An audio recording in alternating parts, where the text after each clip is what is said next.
જય શ્રી કૃષ્ણ મિત્રો, આજે ગોકુલ ફરસાણમાં બનવાનું છે કડકડિયા ગાંઠિયા। એટલે આપણે હવે લોટ જોખી લીધો છે અને આ હું બાંધવા બેસી ગઈ છું।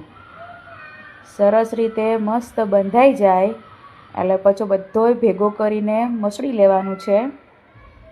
મસળીને અને પછી મૂકી દેવાનું છે। આ આપણો લોટ તૈયાર। ચાલો હવે આપણે પાડીએ। આ આપણું તેલ આવી ગયું છે અને આ કડકડિયા ગાંઠિયા બનવાનું તૈયારી।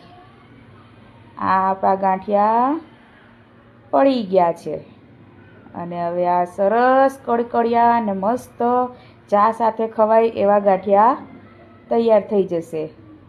એટલે અમારી શોપ ઉપર એકવાર જરૂર વિઝિટ કરજો અને ટેસ્ટ કરજો કે કેવા બને છે। જો કે તમે એકવાર ખાશો એટલે બીજી વાર તમે આવશો જ। એટલે અમારા કડકડિયા ગાંઠિયા બનીને તૈયાર છે અને સરસ ખૂબ જ મજા આવે છે ખાવાની। એટલે મિત્રો જલ્દી આવજો ગોકુલ ફરસાણમાં ફરસાણ ખાવા અને કમેન્ટ, લાઈક અને શેર કરજો। જય શ્રી કૃષ્ણ મિત્રો।